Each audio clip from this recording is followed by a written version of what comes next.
Baik, perkenalkan nama saya Firman Sukerjibuak, NPM 24051 113011 Poli PPKN.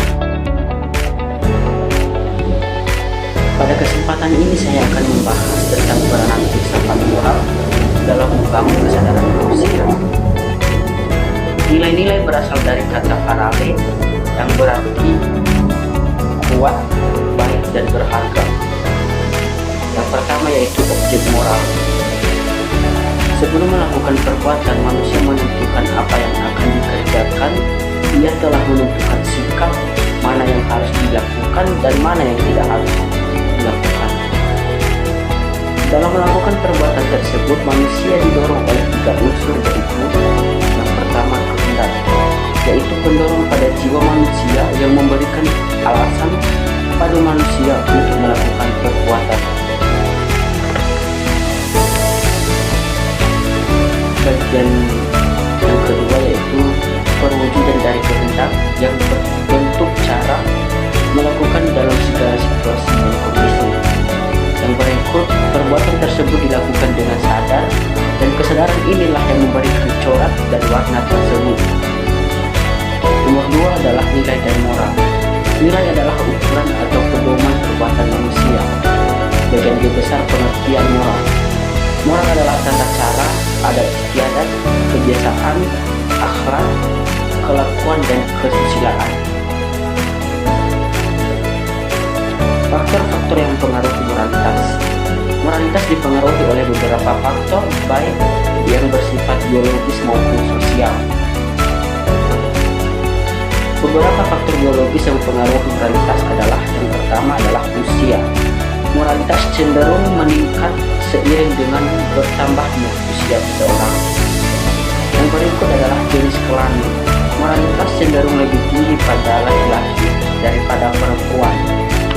Yang berikut adalah genetika. Moralitas dapat dipengaruhi oleh faktor keturunan yang menentukan kerentanan seseorang terhadap penyakit tertentu. Bagian B, beberapa faktor sosial yang mempengaruhi moralitas. Yang pertama adalah pendapatan. Moralitas cenderung lebih tinggi pada negara-negara masyarakat yang memiliki pendapatan rendah. Yang kedua adalah lingkungan. Moralitas dapat dipengaruhi oleh kondisi lingkungan tempat seseorang tinggal atau bekerja. Yang ketiga adalah gaya hidup.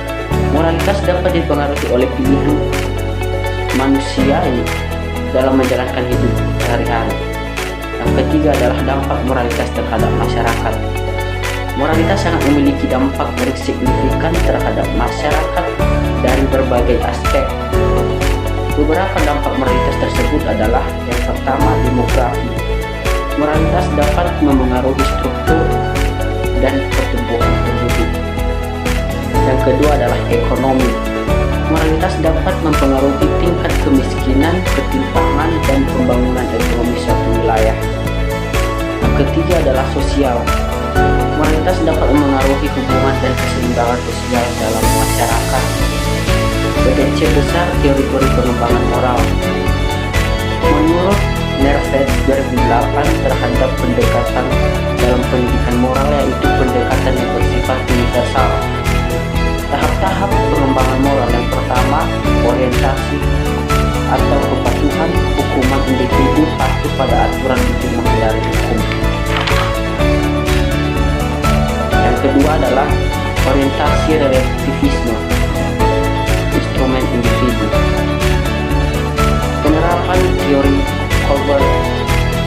Teori Colbert dapat diterapkan dalam berbagai bidang seperti yang pertama, pendidikan moral, yang kedua psikologi perkembangan, yang ketiga psikologi sosial.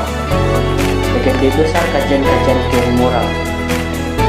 Kajian-kajian filsafat moral mencakup 3 cabang utama, yaitu metaetika, etika normatif, dan etika terapan. Yang pertama, metaetika membahas tentang pernyataan mendasar tentang moralitas. Yang kedua, etika normatif memberikan kerangka kerja atau menentukan tindakan yang benar dan salah. Yang berikut adalah etika terapan, membahas isu-isu moral spesifik seperti perang, hukuman mati, dan dilema moral sehari-hari.